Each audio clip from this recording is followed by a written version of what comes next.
Faking your own death, also known as pseudocide, has been a plot twist in countless books, movies, and true crime stories. From mysterious disappearances at sea to staged car crashes, the idea of vanishing and starting over is a fantasy for some and a reality for a bold few. But here's the million-dollar question. Is it actually legal to fake your own death? The answer is more complicated and surprising than you might think. Stick around as we dive into the bizarre world of pseudocide, uncover when it might actually be legal, and reveal the pitfalls that land most would-be ghosts behind bars. To understand whether faking your death is legal, we need to break down what pseudocide really is. The act itself, vanishing without a trace and pretending to be dead, isn't explicitly a crime in many places. In other words, if you pack your bags, disappear into the night, and leave your old life behind, you might not technically break any laws, but that's where the simplicity ends. The moment you start interacting with the world as if you're dead, cashing life insurance policies, dodging debt, or obtaining fake IDs, you're entering a minefield of criminal activity. Insurance fraud, identity fraud, and obstruction of justice are just a few of the charges that could come knocking at your door if your resurrection doesn't go as planned. One of the most famous cases of pseudocide gone wrong is that of John Darwin, the British man who faked a canoeing accident in 2002 to escape mounting debts. He hid for years, even living next door to his wife, who publicly mourned his loss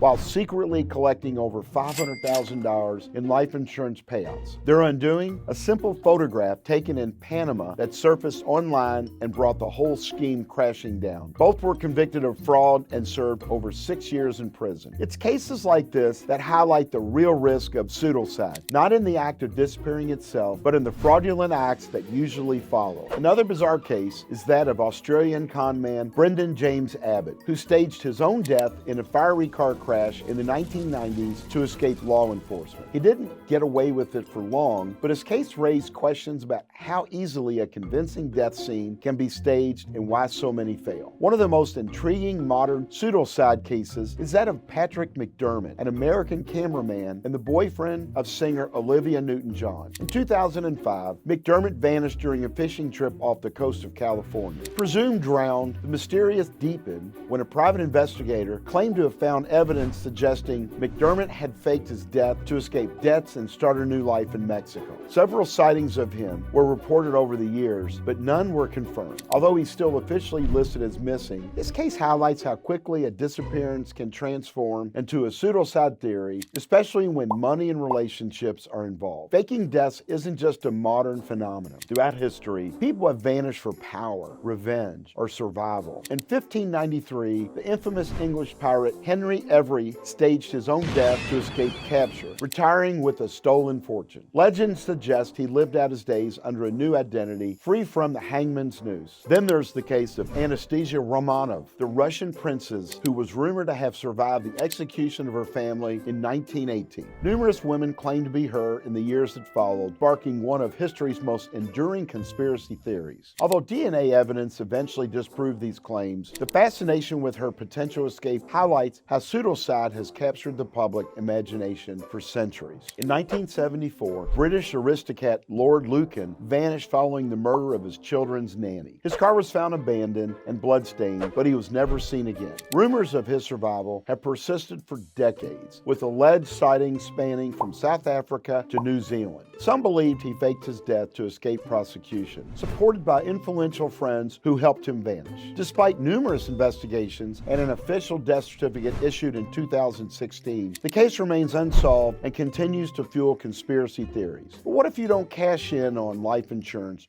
or commit fraud? Could faking your death actually be legal then? In some situations, the answer is surprisingly yes. In the United States, simply walking away from your life isn't a crime as long as you don't break any laws while doing it. The loophole explains why some missing person cases turn out to be voluntarily disappearances. Adults have the legal right to vanish without telling a soul, assuming they don't owe child support or evading law enforcement or commit fraud in the process. In some countries, the rules get even murkier. In Brazil, for example, example, a person can be declared dead by their family if they disappear for more than 5 years. If that person reappears, they may face a bureaucratic nightmare to reclaim their identity, but might not be prosecuted if no fraud was involved. The difference between a crime and a bad decision often hinges on whether you profited financially from the act. The reasons people choose to fake their own deaths are as varied as they are desperate. For some, it's financial ruin, a way to escape overwhelming debt or bankruptcy. For others, it's about dodging legal consequences, like imprisonment or lawsuits. But often, the motivation is psychological, the desire to escape a life that feels suffocating, to start fresh, or to see how the world reacts to their loss. Psychologists suggest that the decision to vanish might stem from a mix of narcissism,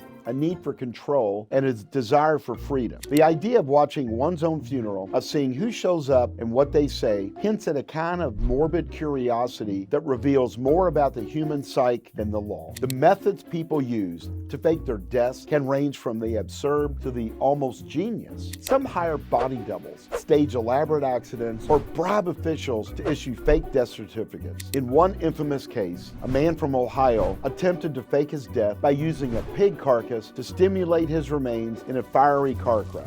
For a few weeks, it worked, until forensic investigators noticed the bones weren't quite right. Others have tried more theatrical approaches, like disappearing during scuba diving trips or staging muggings gone wrong. The lengths to which people will go to disappear are often limited only by their imagination and budget. No discussion of pseudocide would be complete without touching on conspiracy theories. From Elvis Presley to Tupac Shakur, countless celebrities are rumored to have faked their deaths to escape the pressures of fame. The most infamous of these is perhaps Adolf Hitler. Despite overwhelming evidence of his death in 1945, conspiracy theories suggesting he escaped to Argentina still circulate. While these theories are almost certainly false, they highlight a cultural fascination with the idea of starting over. So, is it legal to fake your own death? Technically, yes, if you can pull it off without committing fraud, identity theft, or wasting public resources. The law might not explicitly forbid disappearing, but it does have plenty of ways to punish the deception that usually comes with it. If you found this deep dive into the world of pseudocide fascinating, make sure to like, subscribe, and hit that notification bell for more stories about the stranger side of the law. Thanks for watching Hammer's Law. I'm Darryl Isaacs, the Kentucky Hammer, and until next time,